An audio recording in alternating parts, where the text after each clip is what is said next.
नमस्कार दोस्तों, आशा करता हूँ कि आप सब ठीक होंगे। वीडियो का थंबनेल और शीर्षक देखकर आपको पता चल गया होगा कि आज हम किस विषय पर बात करने वाले हैं। तो चलिए आपका ज्यादा वक्त ना लेते हुए इस वीडियो को शुरू करते हैं। आज बात करते हैं एक ऐसे क्रांतिकारी की जिन्हें सिर्फ 23 साल की उम्र में फांसी दे दी गई थी, लेकिन जिनकी असली ताकत पता है क्या थी? बंदूक नहीं बल्कि उनके विचार। आइए भगत सिंह की कहानी को समझते हैं। भगत सिंह का ये कहना ये सिर्फ एक लाइन नहीं है, ये उनकी पूरी विरासत का निचोड़ है। ये हमें बताता है कि कैसे एक इंसान को तो खत्म किया जा सकता है, पर एक आइडिया, एक विचार हमेशा हमेशा के लिए जिंदा रहता है। तो चलिए कहानी की शुरुआत में चलते हैं। देखते हैं कि वो कौन सा माहौल था जिसने बचपन में ही उनकी किस्मत तय कर दी थी। सोचिए, भगत सिंह ने एक ऐसे घर में आंखें खोली जहां हवा में ही अंग्रेजी हुकूमत के खिलाफ क्रांति की बातें होती थी। उनके पिता, उनके चाचा सब स्वतंत्रता आंदोलन में एक्टिव थे, तो देशभक्ति तो उन्हें विरासत में मिली थी। और फिर साल आया 1919। वो सिर्फ 12 साल के थे जब जलियांवाला बाग हत्याकांड हुआ। ये वो पल था जिसने एक बच्चे के मन में क्रांति की वो आग जलाई जो फिर कभी बुझ नहीं पाई। वो उस जगह गए और शहीदों के खून से सनी मिट्टी एक बोतल में भरकर ले आए।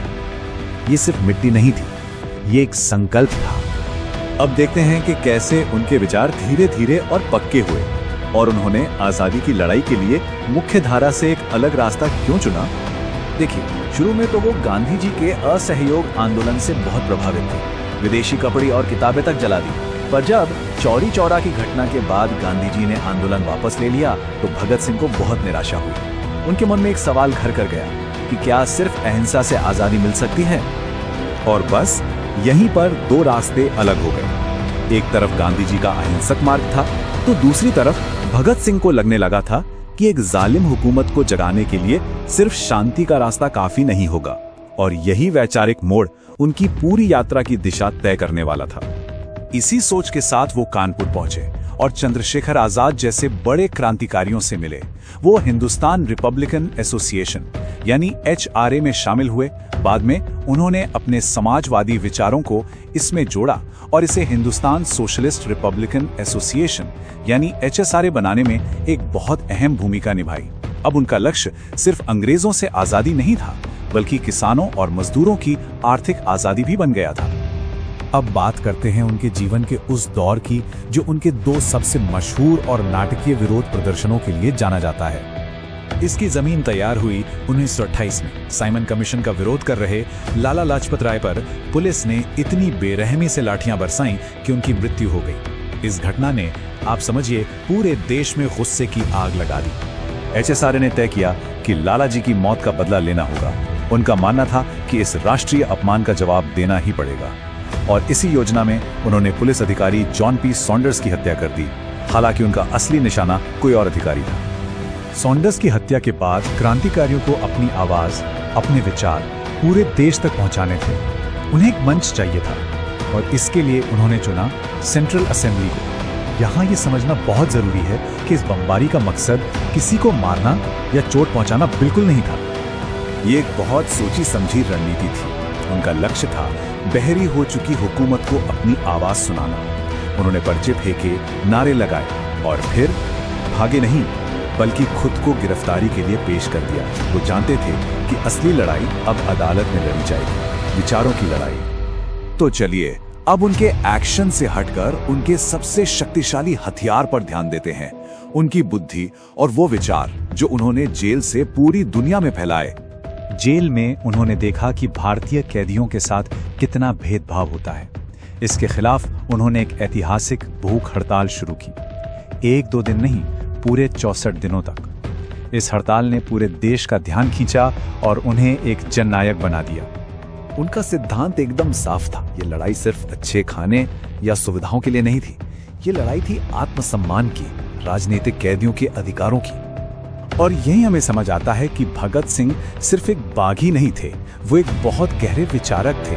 उनके विचार आज भी उतने ही प्रासंगिक हैं। समाजवाद यानी किसानों मजदूरों की मुक्ति, धर्मनिरपेक्षता यानी जाति धर्म के भेदभाव का सख्त विरोध और साम्राज्यवाद का विरोध। उनका प्रसिद्ध लेख मैं नास्तिक क्यों हूँ, तर्क और विवेक की एक मिसाल है।